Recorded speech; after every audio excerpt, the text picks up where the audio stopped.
સોરઠ ધરા સોહામણી જ્યાં સંત થયા અનેક, એ સંતોમાં ભક્ત અનોખા નરસિંહ મહેતા એક, જે આવા કૃષ્ણ ભક્ત નરસૈયાની નગરી છે, જે શિવ શક્તિની નગરી છે, જે આસ્થા અને ઇતિહાસની સાક્ષી છે, તે નગરી છે જૂનાગઢ. પ્રતાપસિંહજી ચૌહાણ સાહેબને હું વિનંતી કરું કે ની અંદર મંચ ઉપર બિરાજમાન આ યુનિવર્સિટીના જે એમણે બધી વાતો કરી એ બધી વાતો સાથે હું સહમત. અને જ્યારે એમને પ્રતિનિયુક્તિ બહુ અઘરો વિષય છે આ સ્ટેટ યુનિવર્સિટી પબ્લિક એક્ટ આવ્યા પછી, અને લાંબા સમયના એમની ઈચ્છા, મને તો દુઃખ જ થાય કે હું આવ્યા પછી માણસો ઘટતા જાય તો અંદરથી એક અધ્યાપકને પીડા થાય. મને સ્વાર્થ એટલે મારી યુનિવર્સિટીનો સ્વાર્થ, કારણ કે મારા બધા જ છે. એટલે કૃષ્ણ ભગવાન જ્યારે એને કહે છે કે માણસે જ્યારે એના પોતાના પ્રિય અને અપ્રિય એ બે વચ્ચેનો ભેદ છોડી દે છે ત્યારે એ નિષ્કામ થઈ જાય છે. એટલે એ અને તમે એવું હું કહેતો નથી. ધૃતરાષ્ટ્ર વાચ કે મામકા અને પાંડવાય પુત્ર જે વાત કરે છે એની અંદર એક રાજાએ રણ મેદાનની અંદર બેના બાળકો યુદ્ધ માટે તૈયાર થયા ત્યારે મારા અને તમારા નહીં કહેવા જોઈએ. જેને આની સમજ અને વિવેક નથી એ અજ્ઞાની છે. એને શાસ્ત્ર મૂંઢ કહે છે. પછી તો એના ઝાઝાવલા છે કે એમાં હું અત્યારે પડીશ નહીં. પણ આપણા બધા તમે છો. આપણે બે મહાનુભાવો જ્યારે એક સાથે વિદાય થતા હતા તો મને કહ્યું કે એનું થઈ જાય, હું તો આને બધું સહજ માનું. એટલે આપણે ત્યારે ઓફિશિયલી વિદાય તો ન કહેવાય, કારણ કે પ્રતિનિયુક્તિ એ તો સાઈડમાં આપણે આવી કરી. મને લાગે કે જે તમારા અંદરનો ભાવ જો સહજતાનો હશે ને તો એને કોઈ ડગાવી નહીં શકે.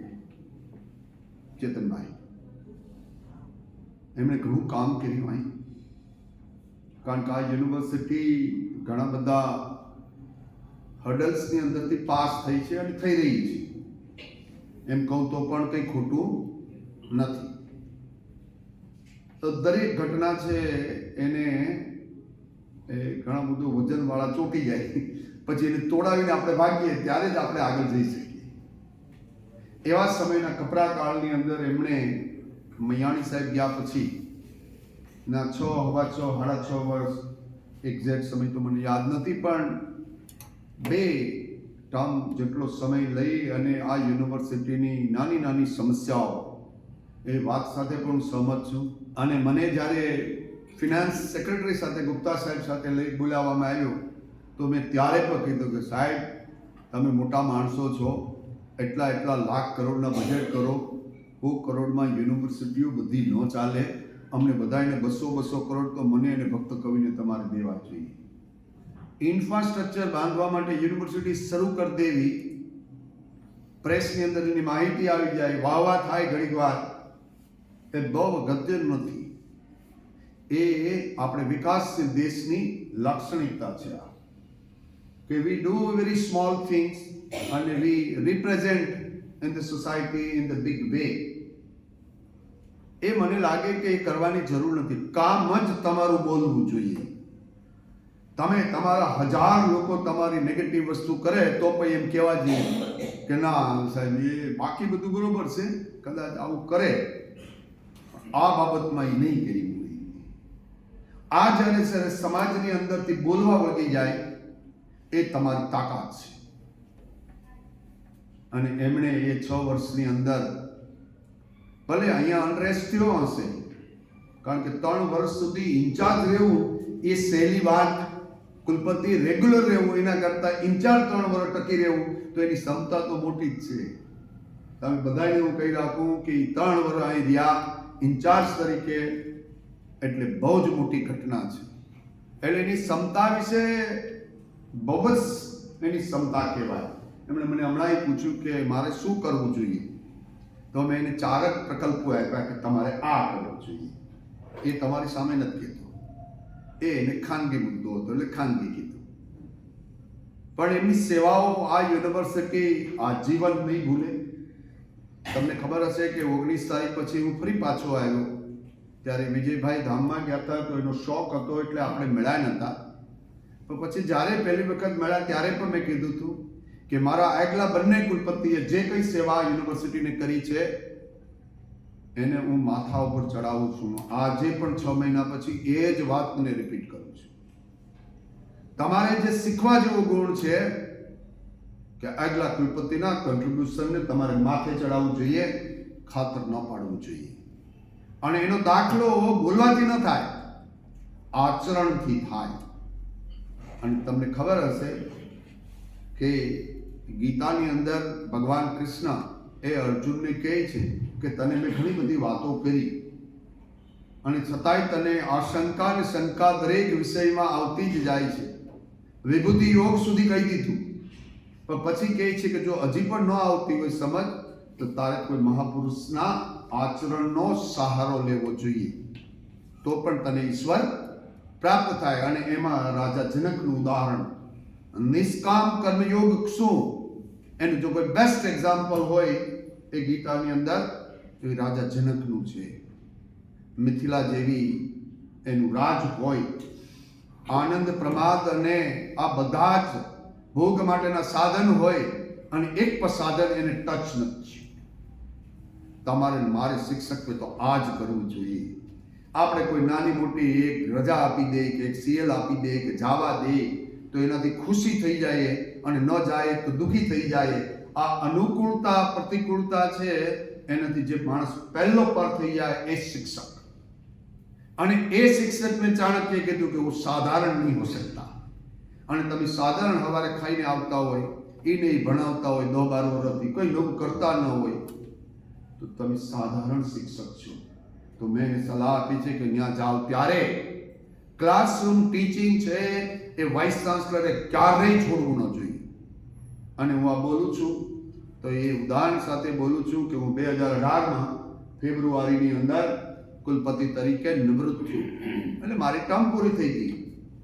ઘણાએ વહેલો નિવૃત્ત કરી દીધું, તો ઘણી વખત કર્યું મને, પણ હું નિવૃત્ત ઈશ્વર મને થવા દેતો નથી. તો સાંજે 5 વાગે પૂરું થયું.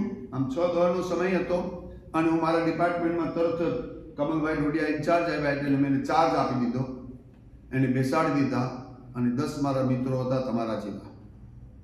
રાજકોટ થોડું ખેલદિલી વાળું ખરું, અમે લડાઈ હામાં 4 વર્ષ, પણ મને મૂકવા પણ મારા કોંગ્રેસના મિત્રો પણ આવ્યા અને ભાજપના મિત્રો આવ્યા. ના કે બાપુને મૂકવા તમારે ન્યા જવા. અને હાલતા હાલતા મારા મેઇન બિલ્ડિંગથી મને ન્યા મૂકી ગયા. એને મને જે ઉર્જા આપી છે, એટલે જે દુર્ભાવ મારામાંથી નીકળી ગયો છે, એનું કારણ છે તમે લોકો જવાબદાર છે, હું પોતે જવાબદાર નથી. મને ફીડબેક એટલો બધો સારો મળ્યો કે જે માણસ સાથે હું ઇલેક્શનમાં, અમારે તો ત્યાં ઇલેક્શન હતા, આ બધો વિસ્તાર મારામાં જ હતો, અને અહીંયા પણ મેં ઘણું કામ કર્યું. અને મને મૂકવા આવ્યા. અને બીજે ત્યાં હું મારો વિદ્યાર્થી મારો હેડ હતા ચેતનભાઈ કોગદી, એની નીચે કામ કરાય. એને તમને 6 મહિના મેં કીધું કે કામ કરો. તમે શેખ સાહેબ એને સ્વીકાર્યું કે સાહેબ કાંઈ નહીં, હું એમની નીચે કામ કરી. બાકી શેખ સાહેબે તમને ખબર નહીં, શેખ સાહેબે મને આવીને જ કીધું હતું કે સિનિયર છે, તમે દઈ દો. અને આપણી અંદર એક્ટની જોગવાઈ છે, સિનિયર હોય એને પ્રોફેસર એ વીસી જાય તો પણ એને કરવામાં આવે. મેં એને કીધું તમે અહીં રહેવાના હોય તો કરો. શું મારી કંડી મને ખબર હતી આ પહેલે જ દિવસે કે એની એપોઇન્ટમેન્ટ ક્યાંક થઈ જશે. એને નહીં લીધી પછી તો આવી પરિસ્થિતિની અંદર એ પોતે 6 મહિના મારી સાથે રહ્યા. 19 જૂનથી અત્યાર સુધીનો સમયગાળો 6 મહિના છે, અને મારી સાથે રહ્યા. આપણે બધા એક છે. કોઈ માણસ આપણી ત્યાંથી જાય ત્યારે એના સદગુણો છે એની વાતો કરવી જોઈએ. એના જે સદગુણો છે આપણે શું એમાં કરી શકીએ, શું કહેવું જોઈએ? ભગવાન તે મારા ઉપર અપાર કૃપા કરી દીધી કે આની નજીક લાવી કે મારે કેટલા વર્ષ લગા આ સહન કરવું પડે. પછી ધીરે ધીરે એના કરતાં એક વખત થઈ જાય તો એવું કરવાવાળી આપણી પ્રકૃતિ છે શૈક્ષણિક સંસ્થાઓમાં. જાય પછી એની વાતો કરે. અને એમને વાત કરી પણ બરોબર ઉદાહરણ નહોતું આપ્યું. મને એવું લાગ્યું કે જંગલની અંદર સિંહ નીકળે ને પછી જંગલના પ્રાણીઓ સામે તો કોઈ આવે જ નહીં, પછી જતો રહે, પછી એનું પાછળની વાર્તાલાપ શરૂ કરે. પાછળ દૂર દૂર સિંહ પાછો પડે તો ભાગી જાય પાછળ. હવે એ પ્રકૃતિ એમ દાખલો કે દેવા જ્યાં છે એવો દીધો હોય કે બીજો દીધો મને ખબર નથી. આ કામ કરવા વાળી પ્રક્રિયા છે, એનાથી કોઈ ઉત્પત્તિએ ડરવું નહીં જોઈએ. મારો બોધ છે તમે જ્યાં જાઓ ત્યાં નિષ્ઠાથી પ્રમાણિકતાથી કામ કરો ને, તમારે કોઈની જરૂર નથી. અહીંયા એવાય કર્મચારી હશે કે એક પણ શબ્દ બોલતા નથી અને પૂરાથી નિષ્ઠાથી કામ કર્યા જાય છે, એને કોઈની પરવા કરવાની જરૂર નથી. અને મને ગમે છે કોણ ખબર છે તમને? મારે તમે બહુ વખાણ કરો કે કરો તો મને જરાય અંદરથી ગમતું નથી. તમે જ્યારે કહો અરે સાહેબ બહુ કરી નાખ્યું સારું, તો હું એને ગણું છું કેટેગરી A, B અને C એની એનાલિસિસ કરતો જાઉં છું દરરોજ. એવા માણસો એક તમને જ્યારે ગાળો દેવાનું થશે ત્યારે એ દેવાવાળો તો પહેલો એ હશે. અને હું ઘણા વર્ષથી વીસી છું એટલે મારે 3% તો મિત્રો એમને આવે. કેટલા ટકા? પહેલે વર્ષે 10%, બીજી ટર્મમાં 10%, એમ 10% વધતા જ જાય અને જાય ત્યારે 40% થઈ જાય. એ લોકો રાહ જોઈને બેઠા છે કે સાહેબ ક્યારે આમાંથી નિવૃત્ત થાય. હું ખરેખર નિવૃત્ત થવા માંગતો હતો જૂનમાં, પણ ન થઈ શક્યો. મારા પત્નીએ પણ મને કીધું હતું કે આપણા સિટીઝન થઈ ગયું, બધું થઈ ગયું, આપણે હવે ખૂબ કામ કર્યું ભારત માટે, તમે હવે આપણા બાળકો માટે જાય. મેં કીધું એ આપણા હાથમાં ક્યાં છે? જો મારા હાથમાં હોત તો હું કરી લે, પણ હું રાષ્ટ્રની સેવા કે સેવા કરતા કે મારા લોકોની સેવા કરતા મેં જેનું અન્ન ખાધું છે આખી જિંદગી એને હું વેઢા મૂકીને ભાગી ન શકું. મને મારી પ્રજા વાલી છે, મને મારા લોકો વાલા છે, મને મારી યુનિવર્સિટી વાલી છે. એના માટે મારું જે શરીરમાં શક્તિ છે એ લોક કલ્યાણ માટે મારે વાપરવાની છે, નહીં કે મારા સ્વને કેન્દ્રિત કરી અને એ સ્વાર્થ માટે કરવાનું છે. મારે પરમાર્થ માટે કામ કરવાનું છે. તો અમે પણ ત્યાં જાઓ ત્યારે સ્વાર્થને છોડીને કુટુંબની જવાબદારી છે, એ તો કુટુંબ ધર્મ નિભાવવાની વાત છે, પણ એના પછીની જે સેવાઓ છે એ રાષ્ટ્ર માટે સમર્પિત કરજો. ખાલી ભારત માતાની જય બોલવાથી રાષ્ટ્ર સેવા ના થઈ શકે સાહેબ. એના માટે તમારે એ સમાજ માટે પોતાનું કર્તવ્ય ઉપર ઉઠીને કરવું પડે, અને એ તમે કરશો તો પ્રોફેસર ચેતન ત્રિવેદી મોટા થશે. અને હું તમને બધાને કહું કે મોટા થવાની પ્રક્રિયામાં લોકોને મોટા કરો તો તમે ઓટોમેટિક મોટા થાવ છો. જ્યારે તમે કોઈની સાઈઝ કટ કરવાની એની રબર લઈને ઘસવા વળગી જાઓ તો એ તો નાના થાય છે, પણ તમારી પ્રકૃતિ, વૃત્તિ અને ગતિ એ ત્રણ નાની થાય છે. એ આપણે ખબર પડતી નથી. અને ખબર ક્યારે પડે? કે જ્યારે બહુ જ મોડું થઈ ગયું. તો આપણે એમને એ જ કહીએ છીએ કે તમે અહીંથી જાઓ. ભક્ત કવિ નરસિંહ મહેતાની જે ઝાલર વાગે છે એ ત્યાંય વગાડજો, અને જ્યારે થાય ત્યારે કહેજો હું તો બેઝિકલી એમ્પ્લોય ઓફ ધી ભક્ત કવિ નરસિંહ મહેતાનો છું, હું તો અહીં પ્રતિનિયુક્તિમાં આવ્યો છું, તમારે અમારી એક્સપર્ટાઇઝની મદદની જરૂર પડી છે માટે હું ત્યાં મદદ કરવા આવ્યો છું. નંબર 2 કે ત્યાં સ્કિલમાં જાઓ છો તો આ રૂરલ વિસ્તારના દરિયાકાંઠાના જે બાળકો છે, ગરીબ લોકો છે, એના કલ્યાણ માટેનો તમને વિચાર આવવો જોઈએ. જો એનો વિચાર ન આવે તો તમે સ્વાર્થની અંદર છો, તમે વ્યક્તિગત વિકાસમાં પડ્યા છો, તમે બાકીના લોકોના ઓલામાં નથી. જ્યારે માણસ પોતાનું બલિદાન દઈ દે છે ત્યારે ઈશ્વરની બાજુમાં ઊભી જાય છે. અને તમે એક ડગલું ચાલો તો તમને 8-10 ડગલા એમને થાક વગરના ચલાવી દે છે, કુદાવી દે છે. ત્યારે આપણે અનુભૂતિ પણ થતી હશે, ઘણા લોકોને આમાંથી અનુભૂતિ થઈ હશે કે આવું શાને થાય છે, અને આવું શાને થાય છે, કોઈ ચમત્કારી શક્તિ મને મદદ કરે છે, એ તમને અહેસાસ થાવે તો એની તરફ ઓર ગતિ કરજો. ઓલા ગતિની અંદર સુખ નથી, અનરેસ્ટ છે.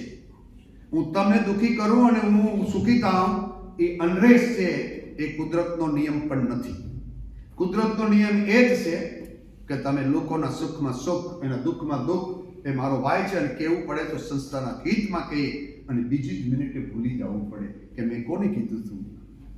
આપણે હાજે હું કામ ફોન કરવો? કોઈને કરવાની જરૂર નથી. ખોટું છે તો કરવાની જ જરૂર નથી અને સાચું હોય તો પહેલેથી કહેવાની જરૂર નથી. આપણે એની સમજ અને વિવેક એ રાખવું જોઈએ. આજે એની એટલી બધી સેવાઓ, કુલપતિ તરીકેની 6-6.5 વર્ષની સેવા, એનું કમિટમેન્ટ, અને અહીંયા પણ હું આવ્યા પછી મારી ઓફિસમાં ક્યારેય પૂછ્યા વગર આવ્યો નથી. અને એનો તાલ પણ નહીં કે હું બોલાવું તો જ આવે અને તમે જેમ કહો એમ. આવો કન્ડિસિવ એન્વાયરમેન્ટ વાળો માણસ એ જ્યાં જાય ત્યાં મિલકત સમાન જ થઈ જવાનો. જ્યાં જશે ત્યાં સેટ જ થઈ જાય. એટલે એ પાછા આવશે ને એવું બધું તમે આવી કલ્પના કરતા નહીં. એ કાંઈ પાછા આવવાના નથી અને આવા બ્રહ્મા રહેવાની જરૂર નથી. એ પાછા ન આવે, આપણે એને એ આપીએ, એની પ્રાર્થના ઈશ્વરને કરીએ, આપણા ગિરનારને કરીએ કે ત્યાંથી જાય અને ભક્ત કવિનું નામ, આ ડેપ્યુટેશન છે એ લીનમાં બદલાય અને આપણું નામ જ્યાં જાય ત્યાં એ ભક્ત કવિ નરસિંહ મહેતા યુનિવર્સિટીનો માણસ એ કુલપતિ તરીકે કોઈ બીજા જ્યાં હરિનું નિર્માણ હોય, આપણે ક્યાં ખબર છે, એવા નિર્માણમાં એ કામ કરતા રહે પણ યુનિવર્સિટીને ન ભૂલતા. પણ તમને કૃષ્ણને શીખવાડ્યું છે કે એને વૃંદાવન છોડ્યા પછી ક્યારેય વૃંદાવન ન ગયા, મથુરા છોડ્યા પછી ક્યારેય નથી ગયા અને દ્વારકા છોડ્યા પછી ભાલકા તીર્થ પાછાય નથી ગયા. આની ઉપરથી તમારે શીખવાનું છે કે છોડવાની વૃત્તિ. છોડી દીધું ગોવિંદ ગુરુ વિશે હું નબળું વાત ના કરું. એની વાત કરું ત્યારે એને દાખલા રૂપ વાત કરું. રાજકોટની વાત કરું તો મારી માતૃ સંસ્થા છે, એને ક્યારે ડાઘ લાગે, હા, જ્યારે કહેવા જવાનું થાય તો વીસીને બે ધડક કહીએ, જે વીસી હોય.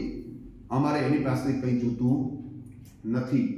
અને એવી જે ખુમારી વાળો શિક્ષક છે એ જ શિક્ષક છે. બાકી હવારથી હાથ ચમચાગીરી કરતો હોય એ શિક્ષક ન કહેવાય. એ તો લાલચુ માણસ છે. આજે તમે છો, કાલે બીજો છે તો બીજામાં ગોઠવાઈ જાય. એની એ વીસી જે બેસે એને ધ્યાન રાખવાની જરૂર છે.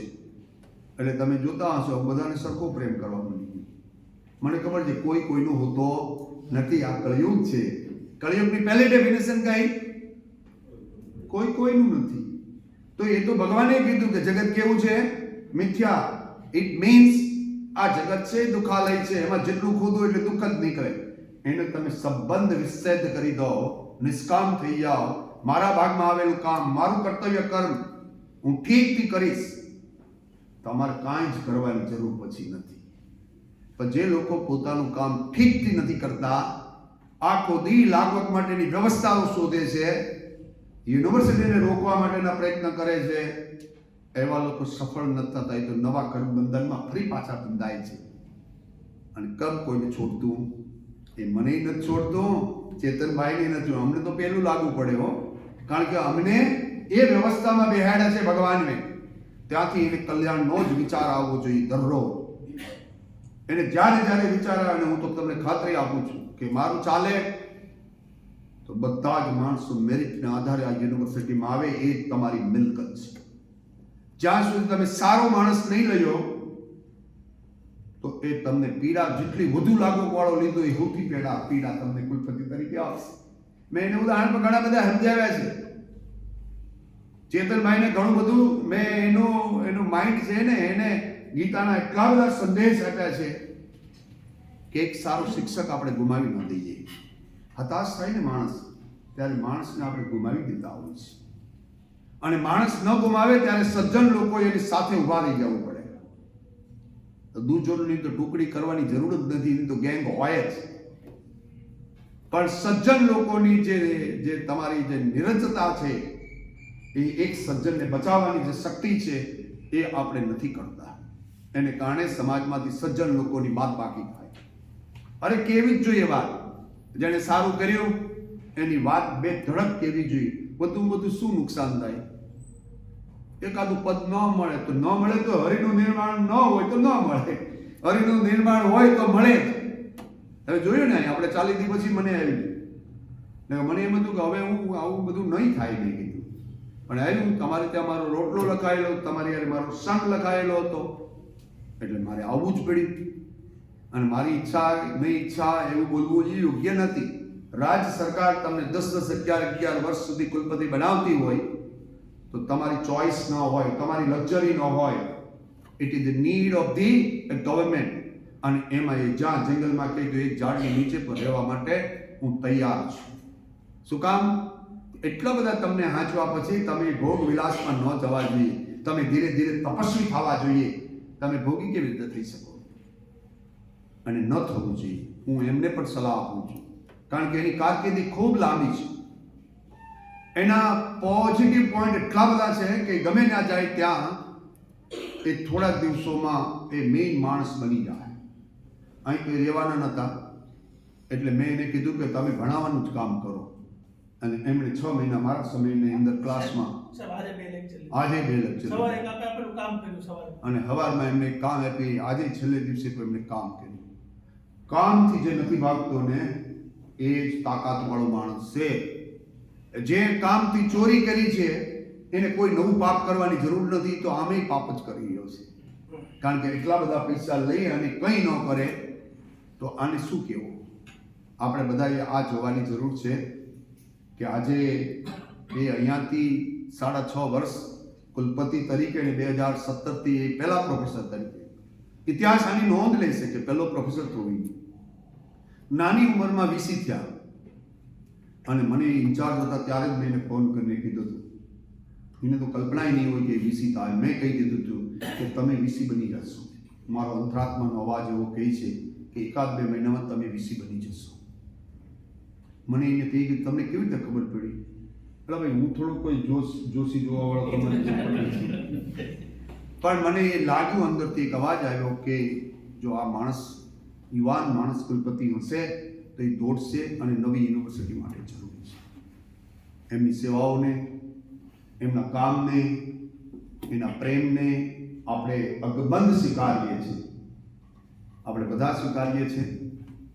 બસ એટલું જ કે જ્યાં જાય ત્યાં ફક્ત કવિ નરસિંહ મહેતાની આભા ઘસાયેલી એવું કંઈ ન થાય એની કાળજી તમારે ને મારે લેવી જ જોઈએ.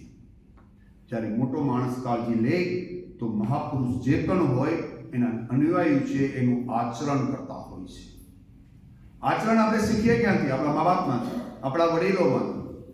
એ પગે પડતા હોય તો આપણે પગે પડવું પડે, ન ગમતું હોય તોય પગે પડવું પડે. તો એવું આચરણ થાય. આ યુનિવર્સિટીને મોટી કરવા માટેના પ્રયાસ કરજો. તમારે જે દી આવવું હોય, એમ લાગે કે ભાઈ મારે હવે ફાવતું નથી, તો અહીંથી હું લેટર તરત જ લખી દઈએ. આમ શું કન્ડિશનમાં લખ્યું છે? શું કન્ડિશન એટલી બધી અમે ફ્લેક્સિબલ બનાવી દીધી છે કે એને આવવું હોય તો નેક્સ્ટ ડે અહીં આવી શકાય એવું, અને ન આવવું હોય તો ફરી પાછા 2 વર્ષ અમે પ્રી કન્ડિશન તમને આપી જ દઈશું. હું હોય તો અહીં, કારણ કે હું જ ન હોઉં તો શું કહું? આપણે બધાએ ભેગા થઈને એની સેવાઓને બિરદાવીએ. એ એના કુટુંબની સાથે જાય છે અને વાત બહુ જ સાચી છે કે 8 વર્ષથી એના કુટુંબથી દૂર છે. એને સમાજ માટે આ સમય આપી દીધો તો એમના દીકરી માટે, એના પત્ની માટે સમય આપે. અને મેં એ પણ એને સલાહ આપી છે કે આપણે 8.5 વર્ષ એકલા રહ્યા હોય એટલે નાના મોટા વર્ક લાઈફ બેલેન્સના પ્રોબ્લેમ ઊભા થાય. એટલે એનું ધ્યાન રાખે, કુટુંબનું ધ્યાન રાખે. દીકરી પણ એવા તબક્કામાં છે કે એને એમના ફાધરની ખૂબ જરૂરિયાત હોય. દીકરી મામા જીવે ત્યારે એને કરુણા મળે, પ્રેમ મળે, પણ જે નિર્ભયતા છે એ તો ફાધર જ આપી શકે દીકરીને. અને એ નિર્ભયતાની જરૂરિયાત એમની દીકરીને હશે એટલે જ ઈશ્વરે આ નિર્માણ કર્યું હશે. અને આજે એની પ્રતિનિયુક્તિ આપણે ખૂબ જ આદર સાથે એના કામને હજી ફરી વખત આપણે માથા ઉપર ચડાવીએ છીએ. એટલી હારમાળાની બિલ્ડિંગ છે અને એનું જોઉં છું તો મને લાગે કે એટલા બિલ્ડિંગ તો મેં પણ બનાવ્યું તો ટુકડે બનાવ્યા. પહેલાં રોડ બનાવ્યા, મેઇન બિલ્ડિંગ બનાવ્યું, ભવનો બનાવ્યા, હવે ગ્રાઉન્ડો બનાવ્યા. એટલે ટુકડે જેમ પૈસા આવતા ગયા એમ મેં કરતો ગયો. આમ તો તમે એક આરે 180 કરોડ, બાકી 78 કરોડની વહીવટી મંજૂરી સાથે એના કામ થઈ રહ્યા છે. અને હવે તો વાઇલ્ડ લાઈફ પર થઈ રહ્યું છે, એનાય બિલ્ડિંગ આવે 20 કરોડ. બીજાની પણ તરફ TS આવી ગઈ. હા જો સાહેબ કોમ્પ્યુટર સેન્ટર. બધાની ટીએસ આવી ગઈ, 20 કરોડ રૂપિયા એ લઈ આવ્યા અને મને ન મળ્યા ત્યારે હું બહુ દુઃખી થયો. આ તમારા માટે જ બન્યા. પણ ઈશ્વર જે કરતો હોય એ સારું કરતો હોય છે. આજે એ જે કંઈ એ કરીને ગયા છે એને આપણે આગળ વધારશું. જેથી આના લોકાર્પણ થશે ત્યારે એમની તકતી સાથે જેણે પણ કામ કર્યું છે એની તકતીઓ લગાડશું. કારણ કે હું એટલો નીચો ન થઈ શકું, એટલો નાનો પણ ન થઈ શકું. એમને બોલાવશું, એના માન સન્માન સાથે બોલાવશું કે આ તમારું નિર્માણ છે મેં પૂર્ણ કર્યું છે, પણ એનો મૂળ કરતા તો તમે છો, તો એનું જસ જેટલું દઈએ એટલું એને જ દેવો જોઈએ. એમાં પણ નાનું મોટું પાપ કરીએ તો એ તો તમારા કરબંધનમાં આ પણ આવે, એ કરવું જોઈએ નહીં. અને એ સાથે આપણે કહીએ છીએ, હું મારા આખા પરિવાર વતી, ફક્ત કવિ નરસિંહ મહેતા યુનિવર્સિટીનો પરિવાર એટલે ટીચિંગ નોન ટીચિંગ બે, એમના બધા વતી, રજિસ્ટ્રાર વતી, આપણી સત્તામંડળના બધા સદસ્યો વતી એમને ખૂબ ખૂબ શુભકામના પાઠવું છું કે ત્યાં જઈ અને એક પ્રોફેસર તરીકે જાય છે. આ જે ડેઝિગ્નેશન છે એ જ, પણ સ્કિલ એ જુદી યુનિવર્સિટી છે. એટલે ત્યાં જઈને સેટ થઈ જાય. આપણી જે વાતો છે અહીંની એ ત્યાં ગુણગુણાવે, સારી સારી વાતો.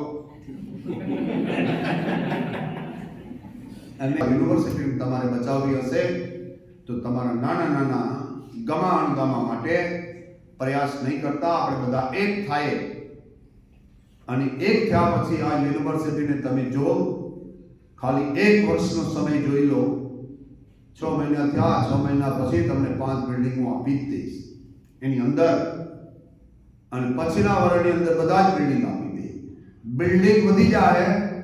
ભારતની આ સંસ્કારિકતા છે, આ ઇન્ડિયન નોલેજ સિસ્ટમ છે, એને તમારે મારે ઉજાગર કરવાનું છે. આજે ઘણો સમય થઈ ગયો. આપણે એના કુટુંબ માટે, એની તંદુરસ્તી માટે ચેતનભાઈએ જે કંઈ અહીં કામ કર્યું છે એની અમે તમને બોલાવ્યા કરશું. અને હું તો એવું કહું છું કે ત્યાંથી બેઠા બેઠા પણ ક્લાસ લઈને અમારો કોર્સ પૂરો કરી દેજો. આ તકે કુલપતિ શ્રી ચૌહાણ સાહેબ, રજિસ્ટ્રાર સાહેબ, આ બંને લોકો આપણા બધા માટે નવા છે પ્રમાણમાં, એકદમ નવા.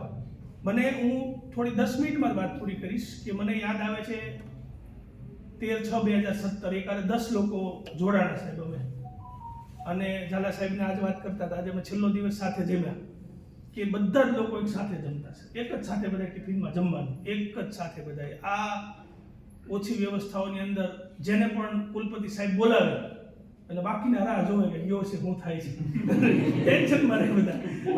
તો આ રીતે શરૂ કરવાનું થયું.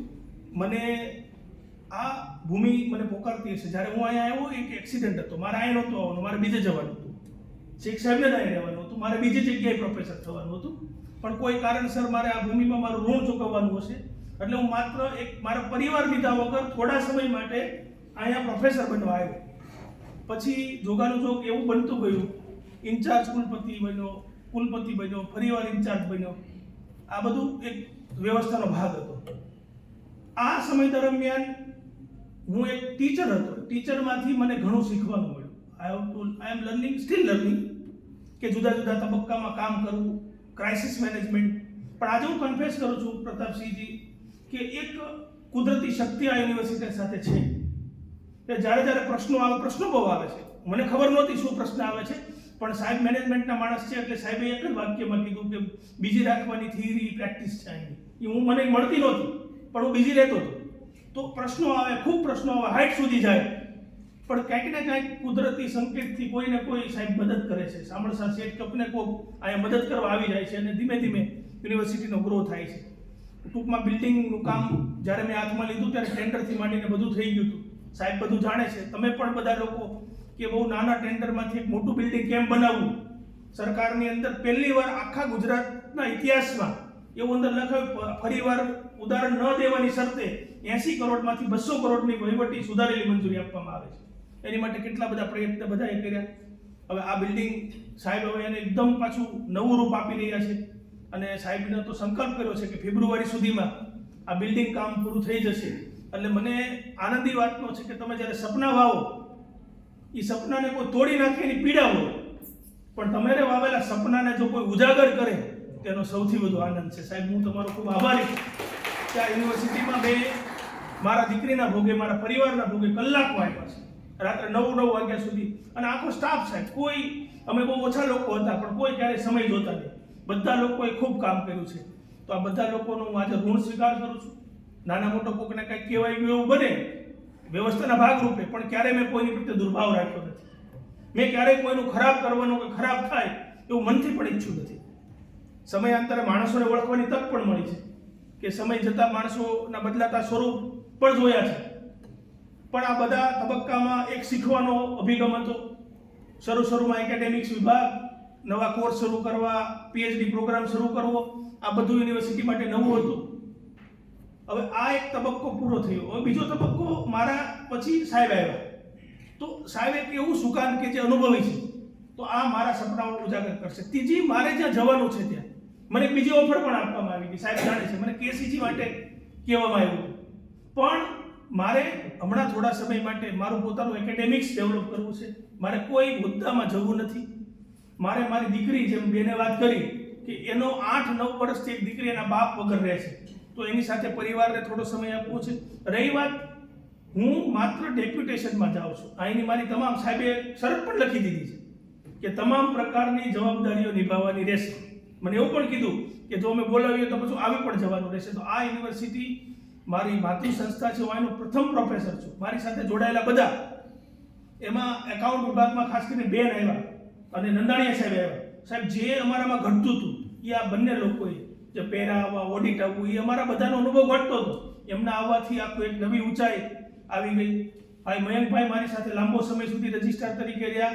પછી મારો જ્યારે કપરો કાળ હતો ત્યારે સુખડિયાએ કીધું, સાહેબ મને ખબર ઓછી પડે, ન પણ પડે, પણ હું તમારી સાથે છું. એ સુખડિયા મારી હારે રહ્યા હતા, એનો હું અભિવાદન કરું છું આજે. એ સમયે સાહેબ કોઈ જ્યારે હારે નહોતું ત્યારે એણે એમ કીધું હતું, સાહેબ મારી મર્યાદા હોઈ શકે પણ હું તમારી સાથે છું.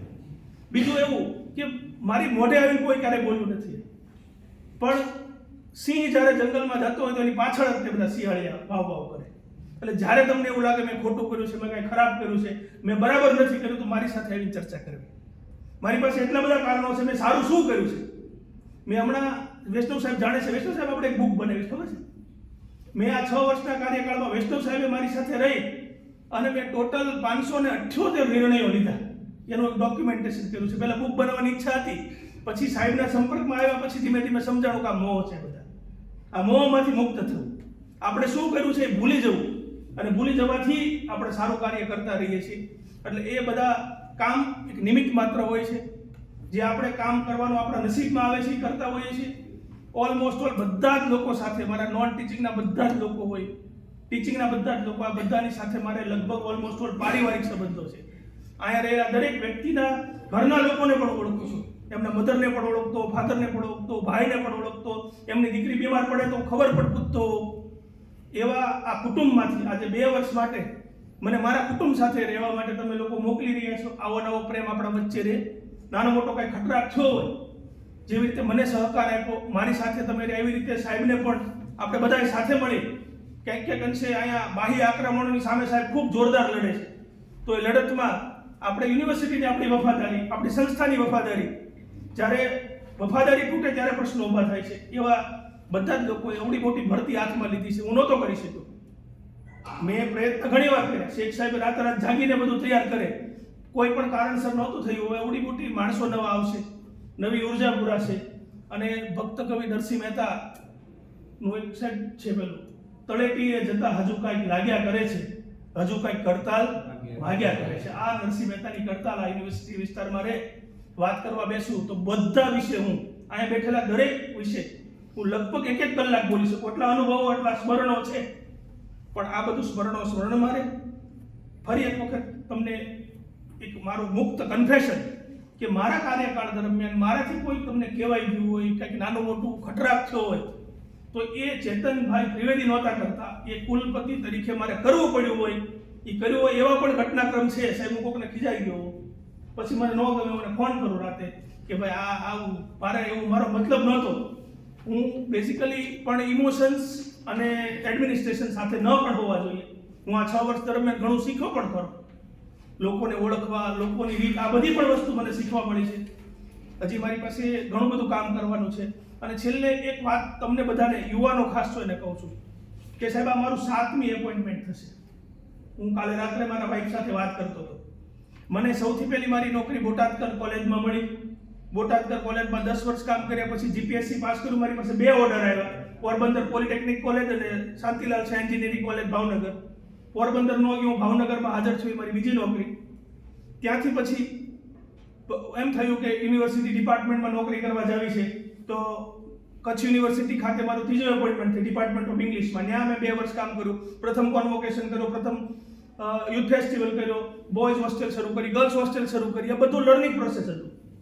ફરી વખત ફાધર મધરને કારણે મારે એમને પ્રેશર હતું ભયંકર કે તું આવી જા, દીકરા તરીકે તારી ફરજ ચૂકે છો. તો મીનવાઇલ મેં વર્ષો પહેલા જીપીએસસી આપી હતી. બધી એક ચોકથી જીપીએસસીનું લિસ્ટ બહાર પડ્યું અને મારે ભાવનગર ગવર્મેન્ટ એન્જિનિયરિંગ કોલેજમાં મારો ઓર્ડર આવ્યો અને ત્યાં આસિસ્ટન્ટ પ્રોફેસર છોડી અને હું અહીંયા આવી ગયો. ત્યાં 10 વર્ષ કામ કર્યું, એસોસિએટ પ્રોફેસર સુધી પહોંચી ગયો. ત્યાં 5મી આ યુનિવર્સિટીમાં મને પ્રોફેસર તરીકેની નોકરી મળી. 6થો આ યુનિવર્સિટીમાં કુલપતિ બન્યો અને 7મો સ્કિલ યુનિવર્સિટી છે એ પણ ડાયરેક્ટ મોદી સાહેબ જોઈ રહ્યા છે. અત્યારે 2000 કરોડનું એનું બજેટ છે અને એમાં મોટા ભાગના લોકો ડેપ્યુટેશન ઉપર જ છે અત્યારે. એમાં પણ કાંઈક કરીને સાહેબે મને જેમ કીધું એમ કે આપણી યુનિવર્સિટીને સ્કિલ સાથે જોડવાની છે. તમે ત્યાં જાઓ છો, તમારે યુનિવર્સિટીના કામો કરવાના. સાહેબ હું તમને ખાતરી આપું છું ત્યાં રહ્યા ભક્તકવિ યુનિવર્સિટીના જે કાંઈ કામ હશે એ મારે કરવાના થાય અને જે સ્કિલની દિશામાં હું વધુ સારું કામ કરી શકું. આવનારા સમયમાં સ્કિલફુલ યુવાન છે એ આત્મનિર્ભર ભારતની પરિકલ્પના પરિપૂર્ણ કરી શકે એવી મને ભગવાન શક્તિ આપે. ફરી એક વખત સાહેબ તમે આ મારા માટે આ નાનો પણ આ પરિવારને મળવાની તક આપી બદલ હું આપનો આભારી છું. અને હું આપને વચન આપું છું, મેં સાહેબ આપને ખૂબ નજીકથી કામ કરતા જોયા છે. જ્યારે આપણે લોકોનું કામ કરીએ અને જે પીડા થાય મારા થકી આપને ક્યારેય પીડા નહીં થાય એ વચન થકી મારી વાતને વિરામ આપું છું. બધાને નમસ્તે. So sir, thank you so very much. It's my privilege. Sir, don't be emotional. Finding myself as a part of the family. So again, thank you so very much, all of you. Thank you so very much. Thank you. Like compliment law sir આપને. માનનીય કુલપતિ Shri professor doctor Pratapsinhji Chauhan સાહેબ તેમજ આપણા registrar Shri doctor R G Parmar સાહેબ, પુનઃ આ તકે આપ સર્વેનું સ્વાગત અને અભિવાદન. મિત્રો, પ્રોફેસર ડોક્ટર ચેતન ત્રિવેદી સાહેબ આપણી વચ્ચે આમ તો વર્ષ 2017થી છે અને આમ જોવા જાવ તો પ્રથમ પ્રોફેસર તરીકે અને પછી ત્યારબાદ યુનિવર્સિટીના કુલપતિ તરીકે તેઓએ વર્ષ 2019માં યુનિવર્સિટીનો કાર્યભાર સંભાળ્યો. આજે જ્યારે તેઓ અત્રેની યુનિવર્સિટીથી ડેપ્યુટેશન ઉપર સ્કિલ યુનિવર્સિટી ખાતે જઈ રહ્યા છે ત્યારે પુનઃ ત્રિવેદી સાહેબને આપ સર્વે વતી શુભકામનાઓ આપીએ છીએ. સૌપ્રથમ આ તકે માનનીય કુલપતિ શ્રી ચૌહાણ સાહેબને હું વિનંતી કરું કે તેઓ પ્રોફેસર ચેતનભાઈ ત્રિવેદી સાહેબનું સૂતરની હાર્દિકથી સ્વાગત કરે, સન્માન કરે.